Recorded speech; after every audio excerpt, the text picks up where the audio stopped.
Hey, you. Yeah, you. In case you hadn't heard, your favorite Renegade Sports Media Group has its own Patreon. Go to patreon.com/Vendetta Sports Media to support our efforts to continuously bring you sports, gaming, and other media coverage as only we can. We've got 4 different membership tiers. For $3 a month, we'll give you a simple thank you on our Patreon site.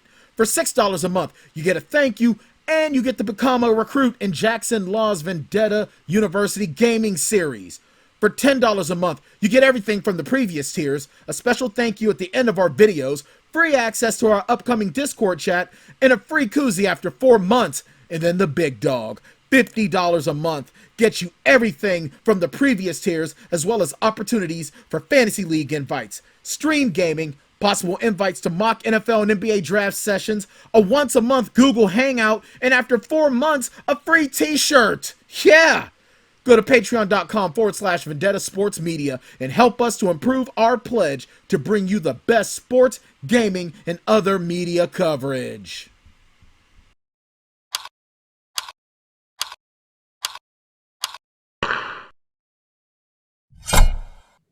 What's going on, Tannimals? I'm your host, Bryan Tan again. Different faces this week on the Tanndemonium Sports Show, but glad to have you guys back. Let's just throw it out. Jackson Law has not been replaced.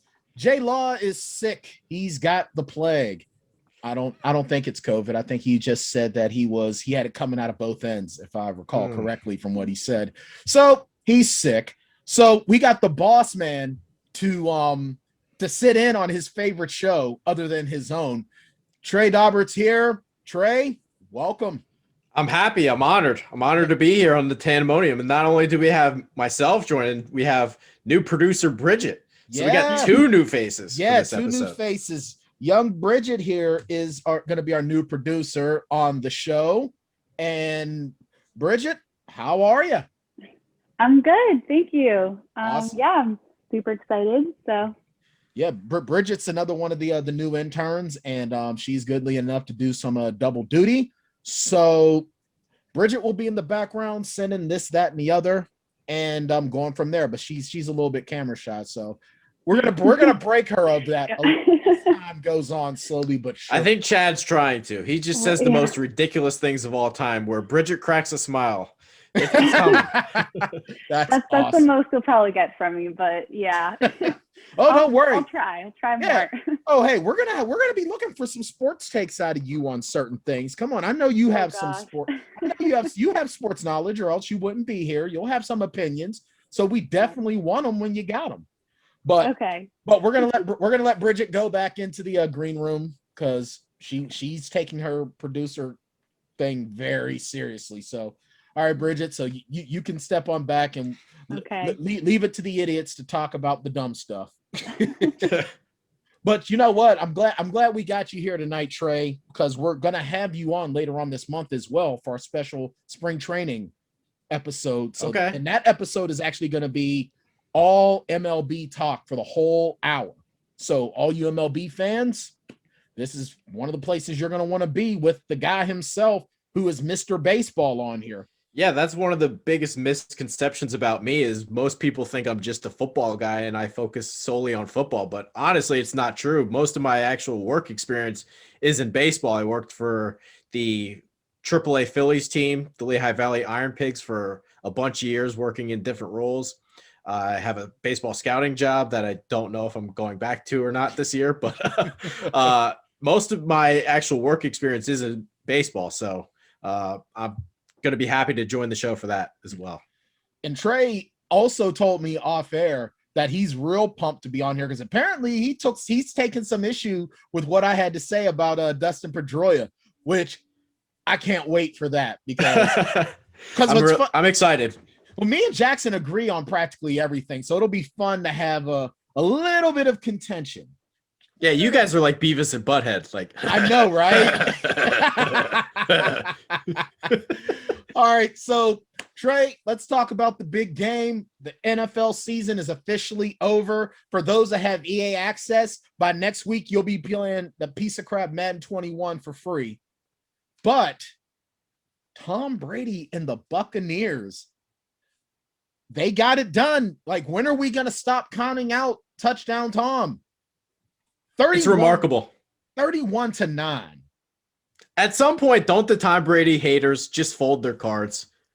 When's enough? We have people in the Slack that just sit there like he's a system quarterback. What more do these people need to see? Here's the thing. I don't like Tom Brady much. I hate New England more. I despise Bill Belichick more. My issues with Tom Brady come out of what he shows off personally as a human being, with the sort of the pseudo arrogance that he throws out there. And I'm not going to lie, I'm still not too thrilled about him being mum and his, I guess in a sense, I disagree with some of his political affiliations. Yeah. However, as a Pittsburgh guy, I cannot deny the fact that the man is probably one of the greatest quarterbacks to ever play the game. I can't. One dude has more Super Bowl rings than any organization in the NFL. You can't deny him. And you cannot say he's a system quarterback when he just won a Super Bowl effortlessly with someone not Bill Belichick. If anything, if Bill Belichick doesn't have Tom Brady, he doesn't have 6 rings. Right. Which is what I've been saying the past 2 weeks. And of course, this didn't happen. But the argument with, hey, Andy Reid, I think, can catch Bill Belichick. Let's just say Andy Reid and Pat Mahomes win a couple Super Bowls, and Belichick just doesn't win when he doesn't have Brady. I think that's a debate. The Brady stuff, I don't know if anyone will ever even come close. No. The only quarterback that could even remotely challenge Tom Brady as the GOAT is the kid he just smoked on Sunday. I thought you were going to say it isn't even born yet. Probably we're going to have to wait not. 50 years. Probably. I mean, and that's the thing. How long do we have to wait between Bart Starr and the next big thing quarterback? How long do we have to wait? I think the one quarterback that sort of really got things going for the quarterback position after Bart Starr was, I mean, God, it's hard to say. I mean, could we say, I don't even think a 70s quarterback, because maybe Roger Staubach, but Roger Staubach, I don't think was the quarterback that Bart Starr was. I don't think we got a quarterback that could match the popularity and the talent of Bart Starr until we got Danny Marino. Yeah, I was going to say Marino, but even then he didn't have the championships. You're right. Yeah, I mean, it's just ridiculous. And you look at Tom Brady's career numbers. I mean, it's unreal. I'm finding them here. I'm trying to get everything together as far as yardage goes. I mean, he's just 800 yards shy of 80,000 passing yards for his career. 80,000 in 301 games. His touchdowns is, I mean, the guy is just straight up quality. 581 touchdowns against 191 picks. Dude, you can say he's a system quarterback. You can say it, but that don't make it so. There's 2 things that really stand out to me about Brady. I don't know if anyone will ever get him on the longevity argument. Think about all the old quarterbacks that are just dying out there. I know you're a big Drew Brees guy from watching previous shows. He can't throw the ball more than 10 yards down the field anymore. Yeah. And he's 2 years younger than Tom Brady. I know, right? Ben Roethlisberger looked great in the first 8-10 weeks of the year. And after he that, started looking old, and he's significantly younger. Yeah, he's at Phillip least Rivers 6 years is done. younger. Yeah. Eli Manning's been done. Yep. Peyton Manning was getting benched by Brock Osweiler when he was this age. I don't know if anybody will get him on the longevity argument. I don't think so either, because the thing is, the one thing about Tom Brady that was kind of slept on all throughout his career is his throwing power. Problem is that, and even his last year in New England, and even the year before, the 2018 and 2019, Tom doesn't have any zip on his deep ball anymore. And look at what he did all season. Honestly, I think it's going to take an awful lot. It's going to take a guy like Patrick Mahomes, who is insanely accurate. We're going to talk about his game, honestly, and I'll tell you the truth, Trey, his game on Sunday was not nearly as bad as it looked. Can I point out one more thing with Brady? Please do. Please because do. I know you're a Pittsburgh guy, and I want to point this out. Mm-hmm. Doesn't Tom Brady have to get some credit? And I know he's not getting any of it today. Doesn't he have to get some credit for, hey, this guy moved Antonio Brown into his house? I do, as much as I don't want to, and it hurt my soul. I was to see convinced Antonio Brown make that catch. I was convinced Antonio Brown was never going to play in the NFL again. If you asked me, that guy had a better chance of going to jail than ever playing in the NFL again. I don't know if there was another quarterback that could have roped him in. You know, I think with Antonio Brown, it's much like Gronk. There's just certain quarterbacks that these breed of receivers respect, right? I mean, you look at Gronk, he retired because he figured Brady was going to be gone. So between his back and him thinking Brady's going to be gone, he's like, look, I'm not going to play without Tom Brady. We've never seen a quarterback that has an NBA quality to him, where LeBron James skips town and he brings all of his friends with him, and all of his friends want to play with him. Or Kevin Durant skips town and all of his friends want to play with him. Tom Brady skips town, and for the first time in NFL history, guys want to play with him. Yeah. Gronkowski comes out of retirement. Leonard Fournette is one of the laziest pieces of shit ever. His rookie year in Jacksonville is great. After that, he shut it down. I'm convinced they cut him because he showed up to practice one day and is like, we're not putting up with this. Yeah, come on down to Tampa Bay. We'll take you. Yeah. And Tom Brady is like, look, I'm not having this on my team. Mike Evans came out yesterday and said, I want to take a pay cut. Who's the last receiver to ever say that? No receiver says that. Running backs say they'll take a pay cut to stay with someone. Wide receivers never say that. The only position on the football field that pays more than the quarterback is the wide receiver position. After that, it's linebacker. The fact that Mike Evans, who could command so much money if he went onto the free agent market.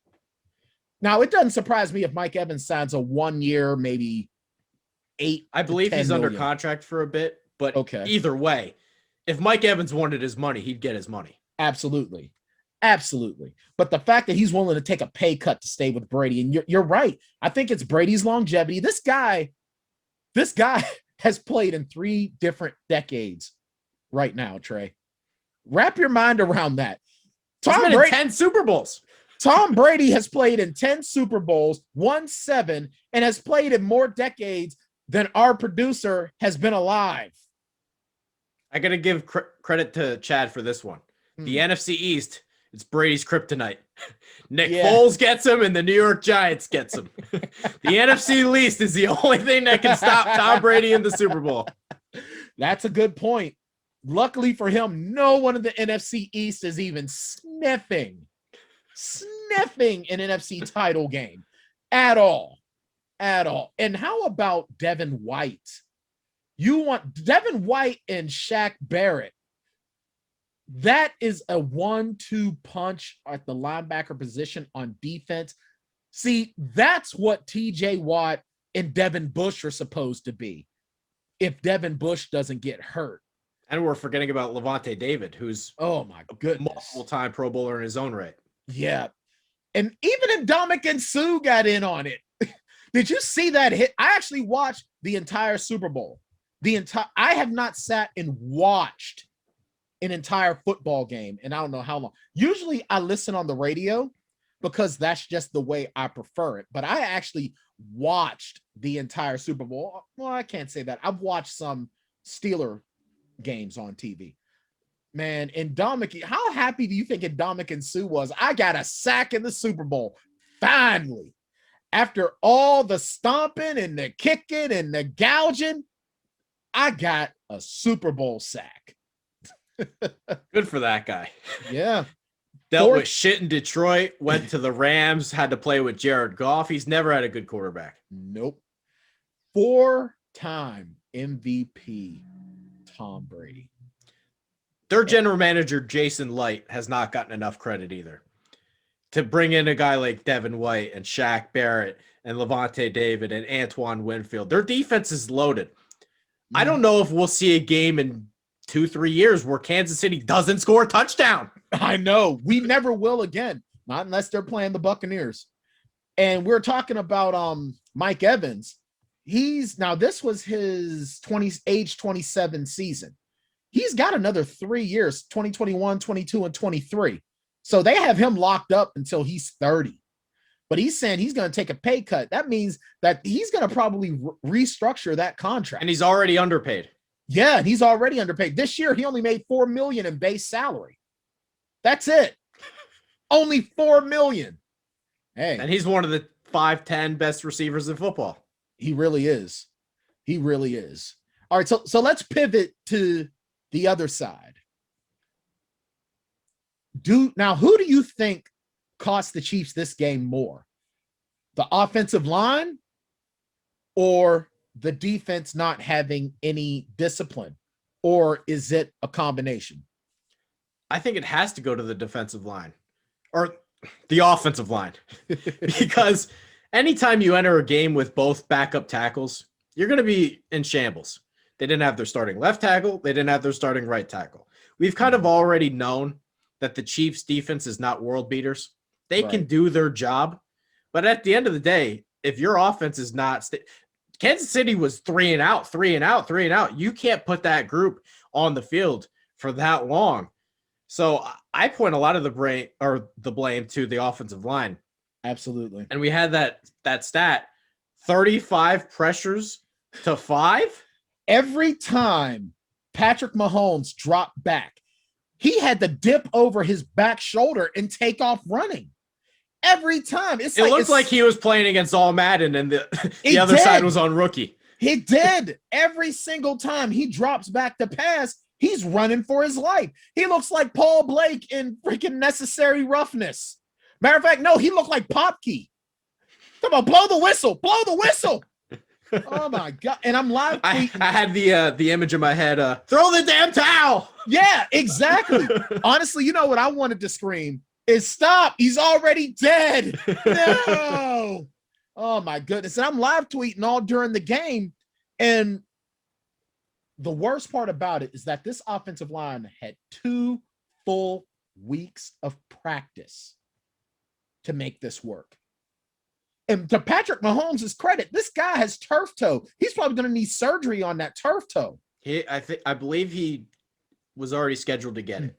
And this guy is still running all over the place, dodging everyone. This guy had to be a one-man show. And that is a tremendous compliment to this Buccaneers defense. But what's even worse is that he's getting out of hits. Throwing the ball in desperation. Kelsey, how many drops did these guys have? If these guys make catches, this is easily, maybe they don't win, but it's only a 1-score loss instead of a blowout. I want to point to 2 things that really bother me. Mm-hmm. Please do. In our Slack chat, we have people that are like, oh, this guy's the GOAT, man. That guy's the GOAT, man. Tom Brady's the GOAT, man. No, he's not. John Cena's the GOAT. Nobody does this stuff without help. I don't care who you are. Right. It doesn't absolutely get done by yourself. Absolutely. And even in a game where Patrick Mahomes, his offensive line was getting killed, he still had 2 of the top 15 weapons in the sport with Kelsey and Tyreek Hill. And they couldn't get it done. Tyreek Hill is being double covered by everybody and their mom. I seriously think Duke the Dumpster Drosy and freaking Homer Simpson were covering him along with those corners. And then what's his name? Wingate, the corner. Got Winfield, him. Yeah, Winfield. Got him. The thing is, he's going to be awesome. He really is. And he's only a rookie. Oh, man. That's horrible, though. You're getting paid all this money. You're dropping these passes. Your quarterback is running for his life constantly. He puts the ball to your hands, and you're still dropping. There were at least two touchdowns that I counted being dropped. And I was always taught when I played football, if the quarterback throws you the ball and it hits your hands, you should have caught it. Yeah, this is going to sound ridiculous, but I honestly think it looked like a Jets game where Sam Darnold is running around for his life and he doesn't have anywhere to go with the ball, but then he'll make a great throw and his receivers won't bail him out. It did look like a Jets game to me. Yeah. So at the end, I don't want to, we've already spent most like 15 minutes on this. I do want to move on a little bit, and I kind of want to segue into the fact that former Chiefs head coach Marty Schottenheimer, who's in the top 10 in all-time wins, has passed away at the age of 77 due to complications from Alzheimer's disease. I definitely wanted to throw that out there. And this is another coach who's definitely among the greats. 200 regular season wins. That Marty Ball brand of smash mouth football. It couldn't quite make it in the playoffs, but it made for some interesting games. If it wasn't for Tom Brady, they probably would have made it in the playoffs. Because some of those Chargers teams were awesome. Danian Tomlinson was the most unstoppable force in the backfield. Absolutely. Those Chargers teams definitely should have gotten to a Super Bowl, if not won at least one. But Antonio Gates was probably the best tight end in the league too at that point. I think the only tight end in football Gonzalez that's better than exactly. That's the only guy that keeps A. Gates from being the best. But Marty Schottenheimer was 101, 58, and 1 with Kansas City from 89 to 98. So definitely want to mention that. And this last thing that I want to talk about real quick, I don't want to spend too much time on it because we got to get to baseball. TJ Watt comes up short in the Defensive Player of the Year, loses out to Aaron Donald. Trey, agree or disagree? I don't have a ton of thoughts on it. I know you're a Pittsburgh guy, so I'm a Pittsburgh guy, but the thing is, Aaron Donald is Pittsburgh too. Grew up in Penn Hills, which is literally a backflip and a hopscotch from my home right now, and he went to Pitt. So either way, that Pittsburgh wins. I remember watching him at the Senior Bowl. I was like, oh my God. Aaron Donald is scary. Yeah. Aaron Donald is a frightening man. And I thank God that I am not an offensive lineman that goes up against him, because for every time Khalil Mack throws an offensive lineman over his hip, Aaron Donald just picks him up one-handed and throws him. Aaron Donald's the Chuck Norris of the NFL. Yeah. The only reason why he dropped in the draft is teams were like, hey, he's only like 290. I was like, and do you realize how big 290 is and how powerful 290 is? He's like, well, he's short. It's like, okay. Lower center of gravity wins. And it's the same thing with TJ Watt. He dropped way in the draft. Yes, he did. It's like, do you see what his brother looks like? Like, are you sure you guys like Taco Charlton?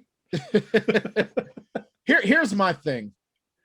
Yes, Aaron Donald finished behind TJ Watt in pretty much every single statistical defensive category. Yes. Yes, Aaron Donald was being double teamed and triple teamed. Yes.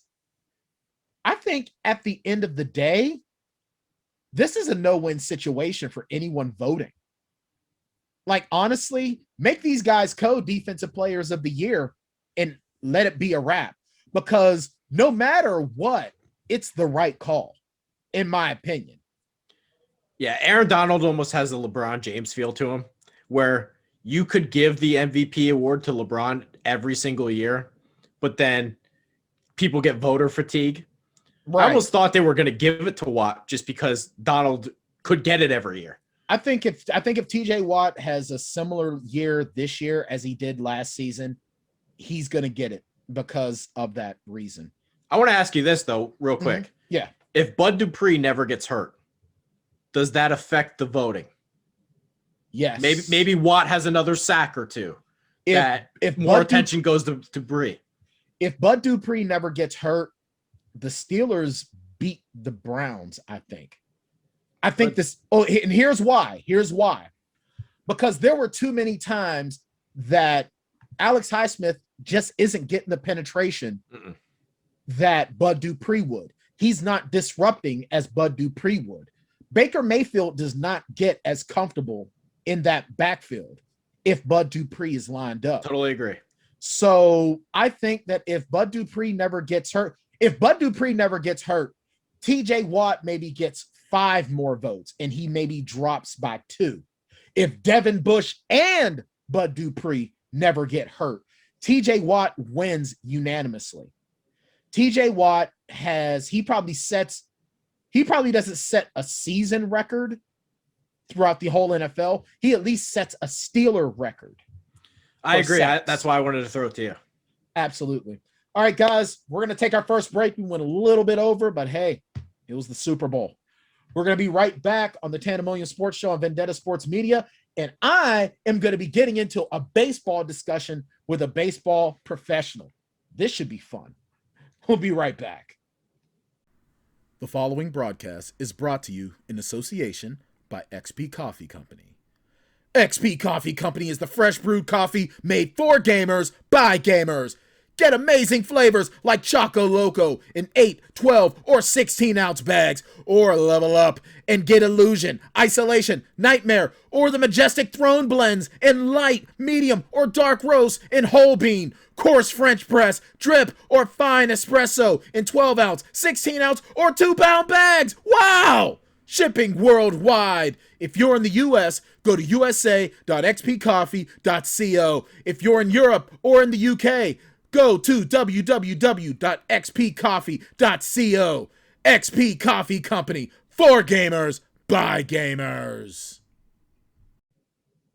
All right, we're back on the Tanndemonium Sports Show here on Vendetta Sports Media. And now we're going into Trey's forte. We're going into the MLB. So, what do you want to talk about first, Trey? We got a couple of topics. You got the topics there. How do you want to do this? Is there something in the topics you want to go with? You want to go with something completely off the cuff? You're the baseball guy. Well, you did mention this, but I do want to jump into the Pedroia stuff. Yeah. All right. Let's talk a little bit about Pedroia before we get to it. Forgotten.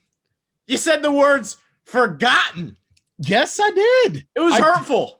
Oh, I'm sorry, but I mean, I'm honestly, when I think of Boston Red Sox greats, I don't think of Pedroia. My first names that come to mind for me: Pedro, Poppy, Manny, Schilling, Clemens.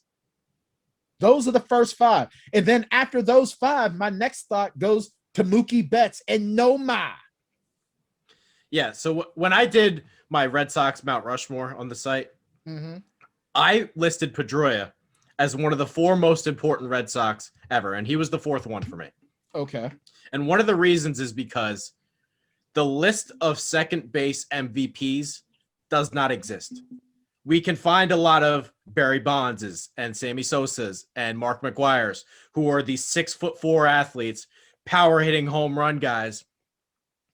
The list of second baseman MVPs, it's non-existent. There's like 1, 2, 3 in the entire history of the sport. To find a second baseman that can not only win the Gold Glove every year, but a second baseman that routinely hits over 300, that wins the MVP award, that is a multiple-time World Series guy. We're talking about 5 ever.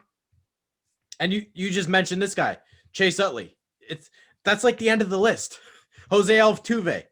That's it. Most second basemen in baseball, they're Pokey Reese. They're Neil Walker. Dang, you got to bring up 2 Pirates. Because that's your team, and I wanted to use them as an example because that's the majority of second basemen around the league. That's I can find 6'4" corner outfields that slug 40 home runs all across baseball history. There's like 1 good second baseman that hits over 300. Most of the time, it's Pokey Reese. That's what second base looks like. That sucks, but it's true. It's very true. And it hurts. It hurts. And what sucks is that I really wanted to love Pokey Reese. I really did. If your second baseman hits 250, you're happy. That's true. That is very true. So to find a second baseman who just wins the Gold Glove and hits over 300 with power, they don't exist. Yeah. All right. You know what? That's a good point. That's a very good point. I'm trying to find second basemen, other second basemen that are like, 'cause I'm trying to think, what's that guy's name? Because I mean, all right, so Mazeroski, and I'm actually looking at Pirate guys now because there's one in particular. Well, there's one in particular I'm trying to find, but I'm thinking that he was also the shortstop, Freddie Sanchez. I mean, but that was also only for 5 years. So, he hit 301 over 5 years. And in 06, he hit 344. So, but yeah, not for the longevity of Pedroia. I definitely give you that. And you're right. Pedroia did not hit over 300 for his career. So what was he at? 298? 275. That's his career? That's his career. Really? That's what it's looking like. I don't believe that. But so, all right, I get what you're saying in that regard. My only thing about Pedroia, though, is like he only played he was like 15 years with the organization. I got career batting average for Pedroia 299. At 299 for Pedroia. Okay, so he's 24 points higher than Utley. So he is a better overall hitter. 365 OPS or on base percentage for Pedroia. Right. So yeah, he's got the numbers. All right. So you know what? Fine. I'll walk back that Pedroia. Maybe he won't go to the Hall of Fame. He won't be a first ballot. He might not even be a second ballot Hall of Famer. My problem with it was forgotten. Because the thing is that when someone brings up when Pedroia goes into the Hall in 10, 15 years, I'm like, oh yeah, Dustin Pedroia. I thought you meant Steve Pedroia, the guy that ran the corner market. Like when he won his MVP award, he beat out steroid-juiced Alex Rodriguez, which is awesome. I give him, and I'm not taking away from that. The problem is that his name isn't one of those names that is just out there all the time. Everybody knew Pedro. Pedro going into the Hall of Fame, that was a given. Or Poppy. Everyone knew Big Poppy. They don't know his name is David Ortiz. They just know his name is Big Poppy. Everybody knew him. And I'm purposefully using Red Sox players. Dustin Pedroia, it's just like, who? Oh, yeah, that second baseman. That guy was pretty good. I think he legitimately could have worn the C on his chest. He should have. Because he's a lifetime Red Sox. It's the only organization he played for. He's a workhorse. When Ortiz retired, he really was the leader of their team. Right. I agree.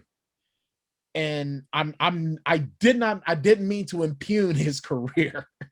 I'm looking at it as from the casual baseball fan's perspective. If the casual baseball fan doesn't hear his name going into Canton, it's like, well, but he was great though. I think that's a larger problem with baseball. You could pull 10 random people in the street and they don't know who Mike Trout is. I think it's a baseball problem more than a, hey, this guy's irrelevant problem. You know what? You're not wrong. Baseball has a huge issue with marketing.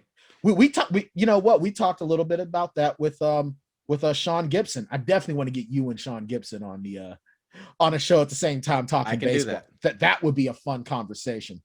But I think now, where do you think the issue comes in? Because with Sean, we talked about it. A lot of it is that baseball isn't really in the inner cities like it is in the suburbs. Do you think that's a problem? Is baseball starting to lose out? And when I say inner city, I don't just mean black.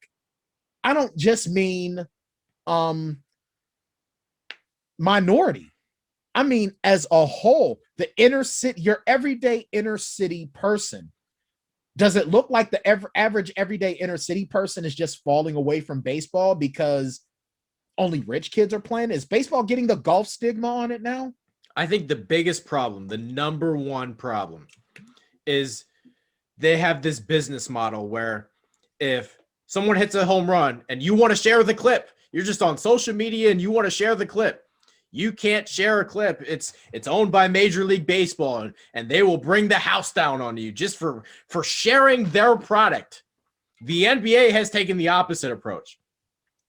We're going to flood Twitter. Any highlight from Jackson's Memphis Grizzlies, you can find it. It does not matter if it's the 14th guy on the bench. If he does something cool, it's all over the internet. Baseball doesn't do that. So when these little 8-year-old kids say, I want to be like Steph Curry, I want to shoot the shots, but when Mike Trout hits a home run, I can't find it on the internet. Yeah, you're right. Put your product out there. Don't rain on people's parades when they want to share clips. I agree. I absolutely agree.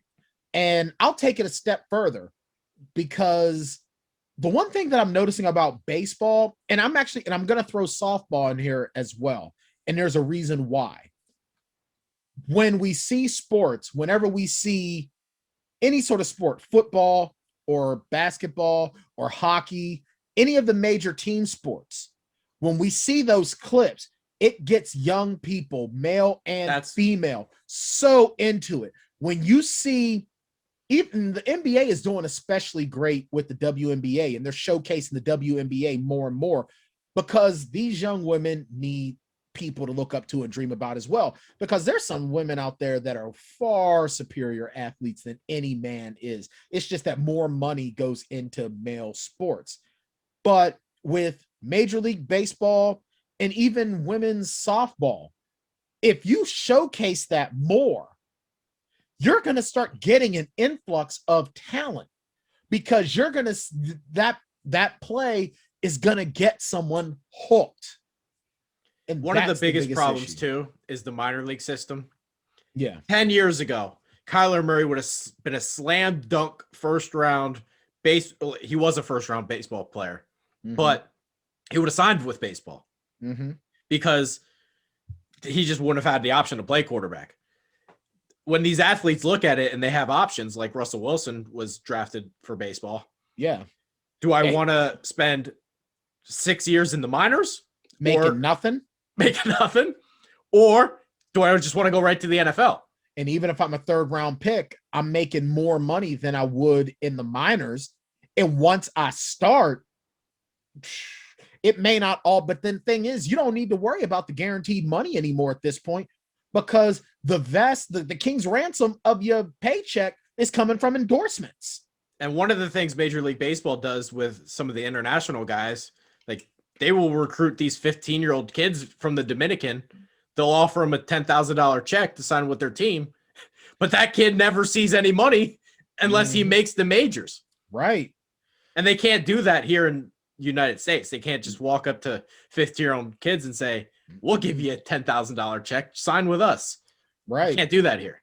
I think you're absolutely right. I think baseball's business motto is definitely the biggest issue. They need to make some changes.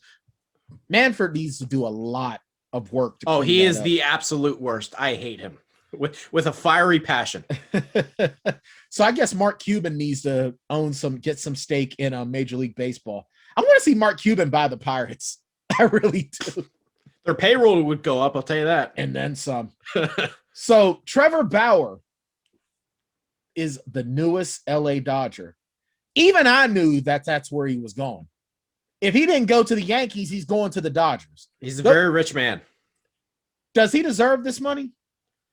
Yes. And I know a lot of people will disagree with me because it's, look at how much money he's getting. But when it comes to a guy like Trevor Bauer, you are paying for playoff wins. You're not paying for, hey, we hope this guy can hit a lot of home runs, but there's 8 other holes in the lineup. So when the Phillies give $330 million to Bryce Harper and he only hits like 260 with 30 home runs, it's a big problem.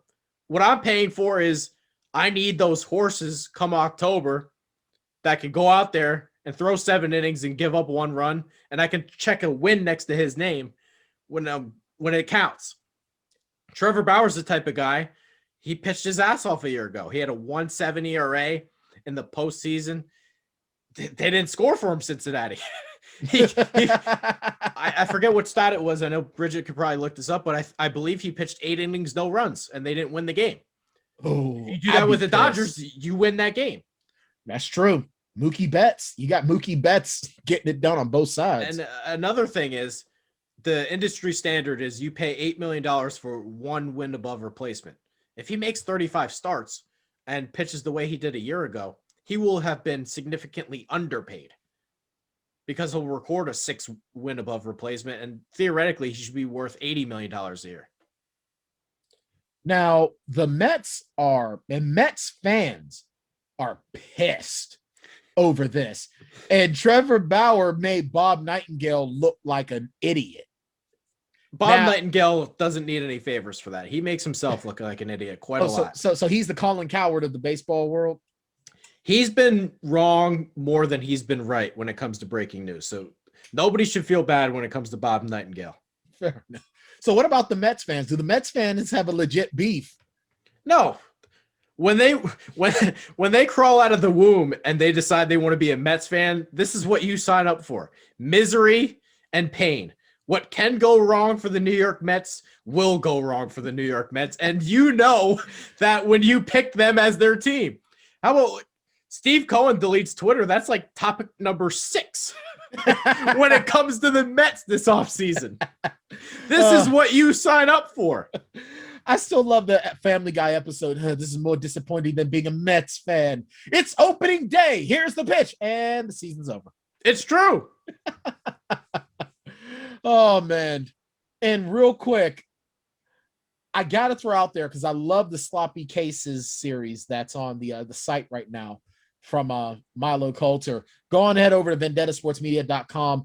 Click the MLB tab at the very top to check out the Sloppy Cases. I love this John Rocker take. John Rocker, I remember John Rocker so vividly. And I remember hating every fiber of his racist being. Like, I loved it every time he got beat on in a game. I loved it when he blew saves. Anytime someone got a hit off of him, a part of my soul strengthened. Did you ever see this show, Eastbound and Down? Yeah. I don't know if they created this for John Rocker, but the main character of that show is pretty much like John Rocker. You know who reminds me a lot of John Rocker? Dennis from It's Always Sunny. I haven't seen that show in a couple years, but I mean, I think it's just that arrogance. Like, he's not as fiery as Rocker, but he's just got that swagger arrogance. That knows everything type of guy. Mm-hmm. And real quick, before we end out on this segment, gotta give some remembrance and rest in peace to Pedro Gomez, the longtime ESPN sports reporter, the guy who was essentially baseball to ESPN, passed away unexpectedly on Sunday at the young age of 58 years old. 35 years in the business, and he's covered 25 World Series, more than 20 All-Star games, won so many awards. I mean, whenever baseball came up on ESPN when I'd watched it as a kid, Pedro Gomez was that voice. Pedro Gomez is what Bob Nightingale wanted to be. They're not even in the same galaxy. Not even close. All right. Freaking matter of fact, they're not even the same species. Pedro Gomez is like a Super Saiyan. Bob Nightingale is like some dude named Bert. He's Bert from Cobra Kai. I don't know how Bob Nightingale has a job, to be honest. Yep. He is wrong all the time. You could go to Google, and the times he's wrong, it's at least 100. Bob Nightingale is like he's like the worst of any weather forecaster you can get. He's like the weather forecaster of sports. I think he's employed just to be wrong. But all right, guys, that's the end of this segment. We're gonna come back in a minute. We're gonna talk a little bit of NBA, little bit of NHL, and then we're gonna close out the show. He's Trey Daubert. I'm Bryan Tan. Bridget's there in the producer's chair, and we'll be right back on the Tanndemonium Sports Show, Vendetta Sports Media. Be right back. The following broadcast is brought to you in association by Forever Grips. Go to forevergripsgaming.com for all of your affordable gaming accessories. Need new grips for your analog sticks? They've got it. Need to swag up your controller or console, including the Xbox Series X or PS5? They've got it. Need a sweet mouse pad to complete your setup? Go to forevergripsgaming.com now. Act now and use the Vendetta Sports Media promo code VSM15 at checkout to get 15% off of your purchase. That's right, 15% off by using our promo code VSM15. Forever Grips, the best accessories for the best prices are with Forever Grips.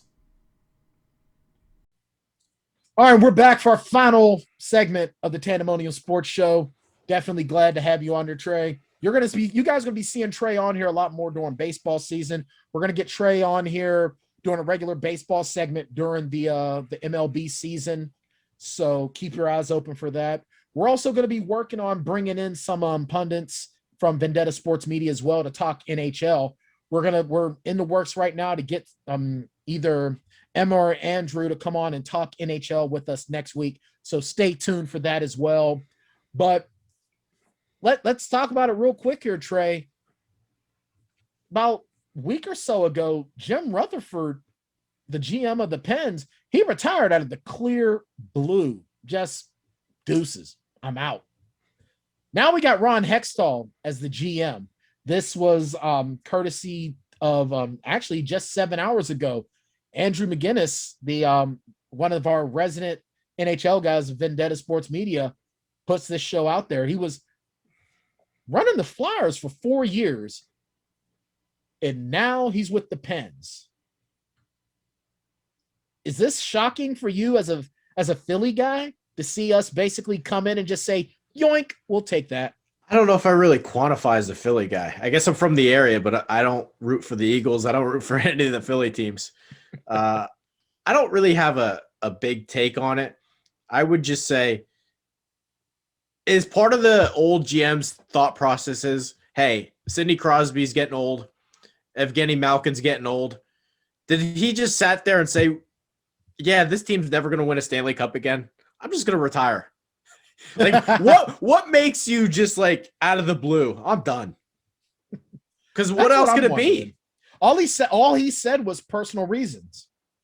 That's literally all he said was personal reasons. And that really makes me wonder, because in Pittsburgh, we kind of run into this with a lot of our guys, like Kevin Colbert, who's the GM of the Steelers. His contract is year by year. Like, I think he's been ready to crazy. Yeah. And now, I think Jim Rutherford was kind of in the same boat. So that's pretty interesting.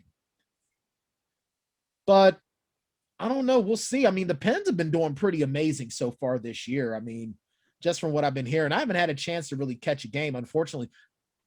A little too rich for my blood on the cable sports package. Why Root Sports is now like super premium.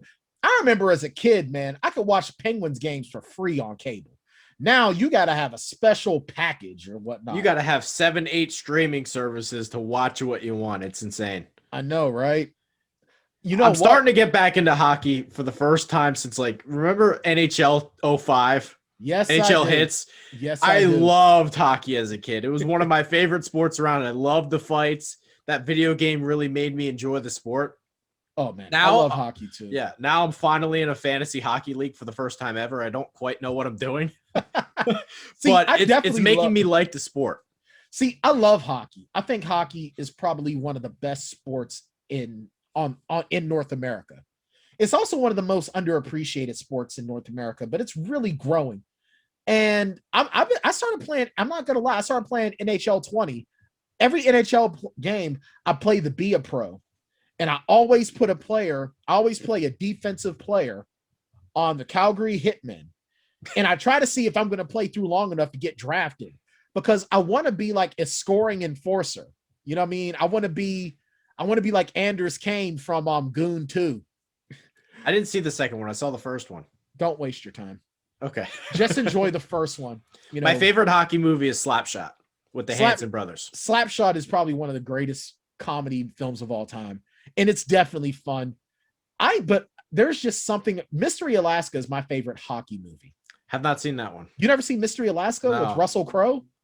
Where the pond hockey team out of Alaska plays the New York Rangers when the Rangers were a scary team. I've seen the Mighty Ducks. I've seen the Olympic movie. Can't think of what it is off the top of my head. Miracle. There it is. Have not seen the one you're talking about.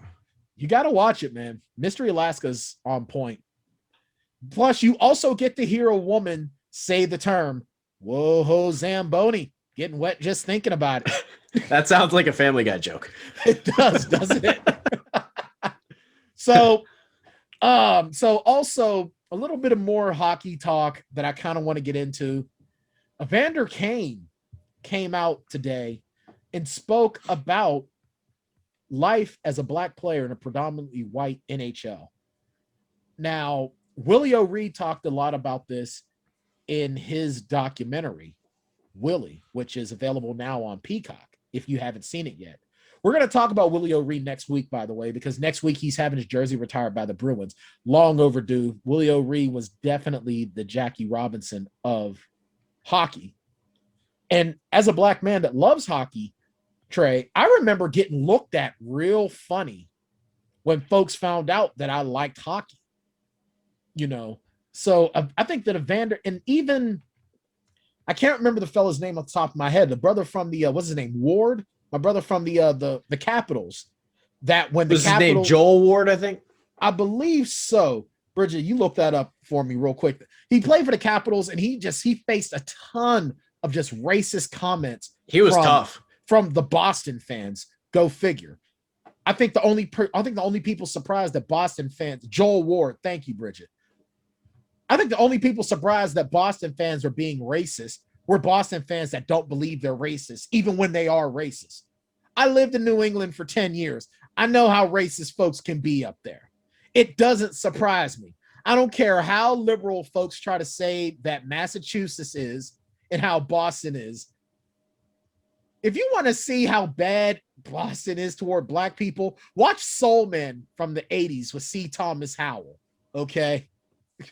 It's just not all that great. So it took them forever to change Yawkey Way. I know, right? I mean, and he's playing for the Sharks right now. And he's saying, being one of the few black players in hockey, because you figure, and this is something that I ran into, Trey, is that, and I've seen it personally, whenever white folks see other white folks around, they feel more comfortable with their racism because they think someone is going to back them up. And when there's a black person around and there's other white folks around, they especially feel emboldened. That's why I always say when these discussions of race come up, it's not enough for you to say, I'm anti-racist. You have to be straight up against racism, so much to the point that you're going to speak out. Like case in point, I know that there are certain people that I've been around that if somebody was saying something racist in their general presence, they're not going to say anything. Now, if I was there, it'd be like, hey, man, that's not cool. I know of other people that if they hear someone say something racist around them, they're going to get in their face. So I really think that Evander Kane, he's speaking some truth when he's telling this story. And I think that in a lot of ways, stories like this need to be not just paid attention to, but they need to be taken to heart. And it requires folks to be willing to tell people, hey, you're out of line. Cut it out. Yeah, and I don't necessarily think this is a problem per se, but a lot of the hockey players from Finland or from Sweden, they've never seen a black man like ever. Until they actually come to the United States and play too. So there's like maybe 5-10 black players in the entire sport. If even that. I mean, the only black folks I know of are Joel Ward, and I forget his name half the time. I know Joel Ward, and I know PK Subban. I know the guy I have on my fantasy hockey team, Darnell Nurse. Apparently, he's Donovan McNabb's nephew. Oh wow! So I know of him as well. Okay, so I know Evander Kane now. Yeah, but he's actually pretty good. Awesome. Maybe he makes around $7 million a year, so that's not a small chunk of change for hockey. All right, fair enough. Good on him. In fact, PK Subban has a brother, Malcolm, who is a backup goalie as well.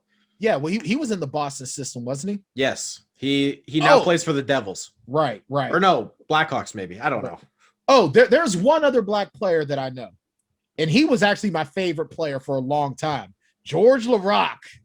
That's my dude. My favorite is Wayne Simmons. I like Grant Fuhr as well, but George Laraque was my guy because he was the nicest dude, but he didn't have no issue throwing hands with you. I miss the fights. Me too. I do too. All right, so our final story, and we're gonna bring our newest producer, Bridget, Ms. Bridget Rounds, to the forefront. Bring her out of her comfort zone. Bridget, we got a little bit of NBA news that kind of made me chuckle. So you want to give us a little bit of insight on this a little bit? Yeah. So the NBA website put this out, but this is about the Timberland Wolves player Malik Beasley. He got a 120-day sentence for a gun threat. And apparently a couple and their 13-year-old child on a house hunting tour in September pulled up to the suburban home where Beasley was living with his wife and then 18-month-old son and found the property roped off. Beasley approached their vehicle and pointed a rifle as he told them to leave. And a police search of the house found weapons and marijuana. As part of Beasley's plea deal in December, prosecutors dropped the felony and fifth-degree drug possession charge. So my man had a felony on him. They're like, look, since you're pleading, we're going to let you plead this down. But now he doesn't have to serve time until after the season, guys. Until must be nice. Must be nice to be 6'7". I know, right? Because I know if my 5'8", 280-pound ass pulled a gun on somebody, I ain't getting a chance to plead down no gun charge. Bridget might be able to. Bridget will be able to. Bridget has to say is, I feared for my life. I was scared. That's all Bridget has to say. I can't say that. Matter of fact, my ass had a gun on me. They just like, take him out. Light him up. Look, Luke Cage is going insane. Why didn't them bullets bounce off of him? Shit. Malik Beasley's had quite the offseason and start of the year. He's hanging around with Larsa Pippen. He's pulling guns on people. He's lighting up some joints. He's getting all in the works. Man. And the NBA doesn't test for pot anymore either. If this were the NBA 15 years ago, is he out of the league? Does this get him out of the league? Well, he's not as good as Rodman, so probably. It's true. So let me ask you this, Bridget. Let's just say you're about 6, 7, 8, 9 years in the future. You're going to buy a house. You're done renting. You're over that crap. And you're going to buy a house. And you're in the suburbs. You're feeling safe. And you see a 6'8" brother coming at you with a rifle. Do you A, put the car in the park and run his ass over and flee? B, put the car in reverse, put your foot on the gas and flee? Or immediately in reverse. Or do you just no, go ahead. I was gonna say, I was like, if someone's coming at me with a rifle gun, like that's already questionable. So I'm like, you know what? I think it's time to go. It's time to go. Oh man, I could just see it now. I could just imagine Bridget at like a Civil War reenactment. They got the musket. She's like, I'm out. Nope. I'm done. Yep. He might have been high when he had the rifle on him. You never know. Shoot the one in the middle. Don't tell him that. But the fact that he's averaging 20.5 points and 5 boards this year. Do you think that's another? Now, I'm being serious, guys, and I'm asking you guys both this question, especially you, Bridget, as sort of like, the millennial of the group. I'm a millennial. All right, fine. Both of you are millennials. I'm Gen X. I'm technically Gen Z. Oh, I feel even. Bridget's older. got a TikTok. Yeah, I do have a TikTok. Yeah, I knew it. She does.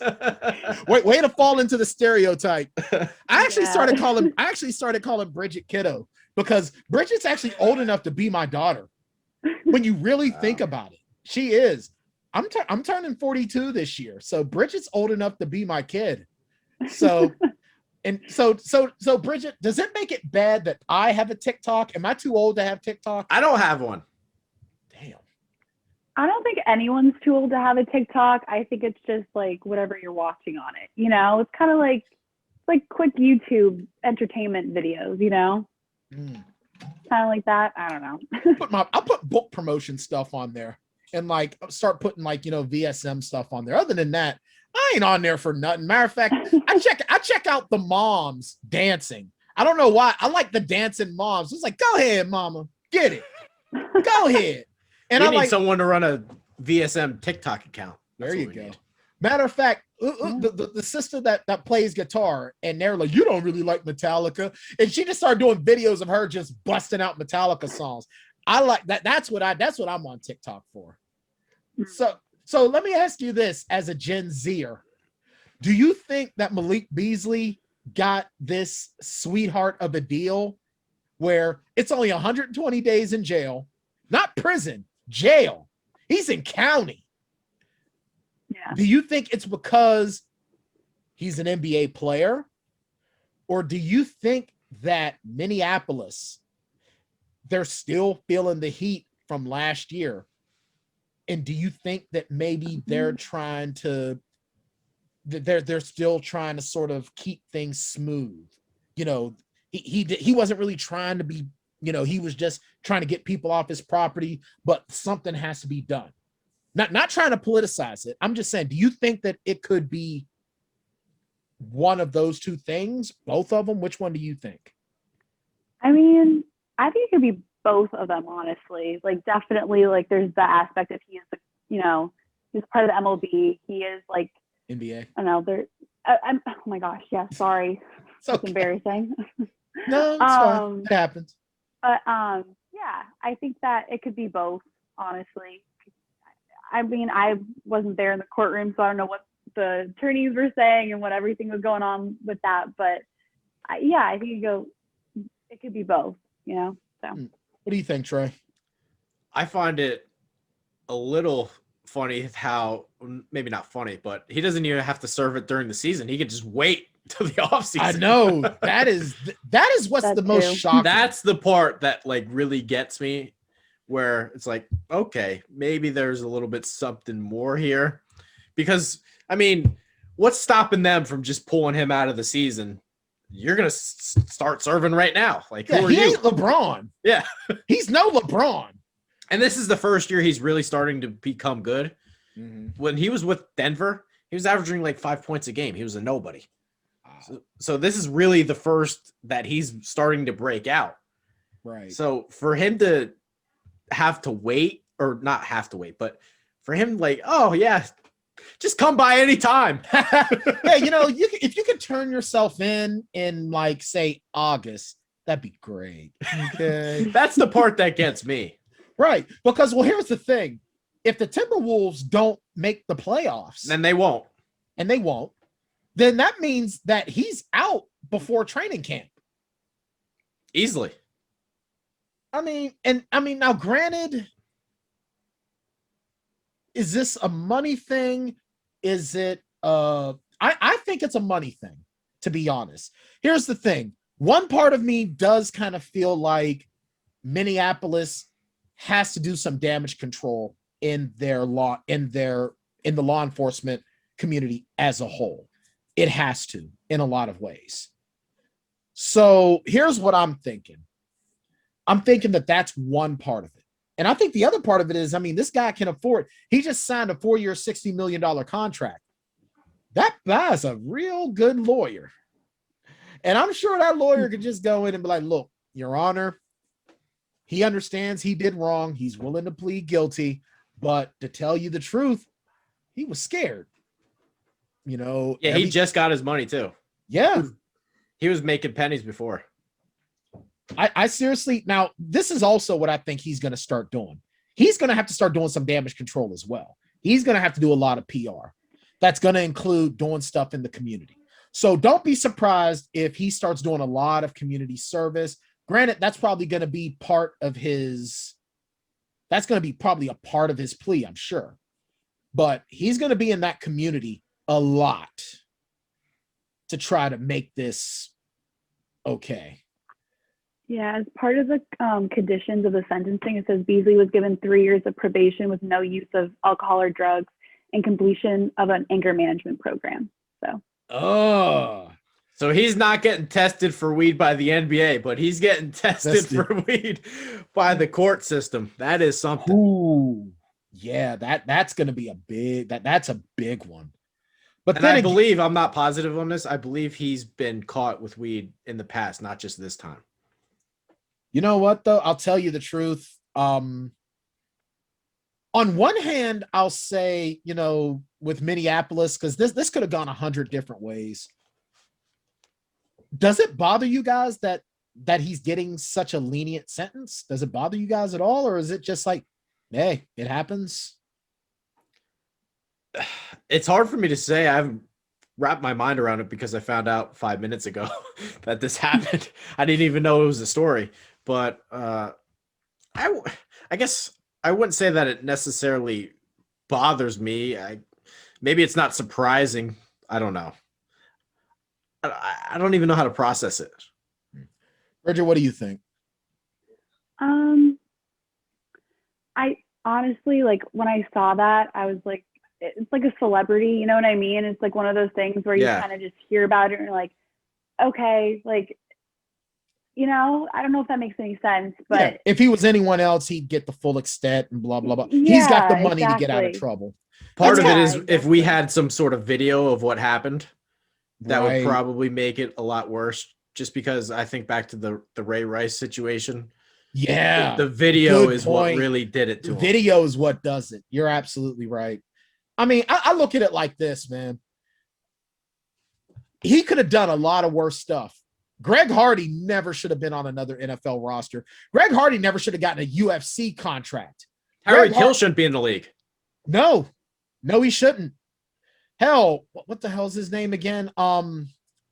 He beat the hell out of his kid and shoved leaves in his mouth. Adrian Peterson, shouldn't have been in the league after that. So I figure, if this is the worst homeboy did, hey, it is what it is. All right, guys, that's it. We went a little bit over.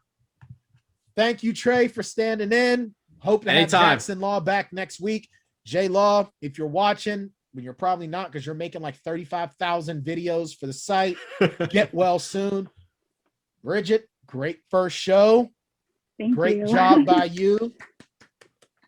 She's breaking out of her shell. Yes, slowly but surely. Yeah, we had Bridget on here. I got 10 minutes of talk out of Bridget. Yep. Next thing you know, matter of fact, I better be careful. She's going to take my job. This is going to be the Bridgetmonium show. You should watch out. Yeah, the Bridgetmonium show. Roundemonium. There you go. Roundemonium. I like that. Roundemonium. There goes my show. I guess I'm fired. I'm going into HR now. That being said, that's Trey Daubert. She's Bridget Rounds. I'm Bryan Tanndemonium Sports Show. Make sure you go to Patreon. Give us some support. Every little bit helps. Almost said Pandora. Wow. Patreon.com/Vendetta Sports Media. Make sure you check out XP Coffee, the coffee made for gamers by gamers, and go to Forever Grips. Check them out. Get your gaming accessories for affordable prices. Use our Vendetta Sports Media code to get 15% off of your purchase. And we'll see you next week. We're talking hockey. We're talking NBA. We'll see you then.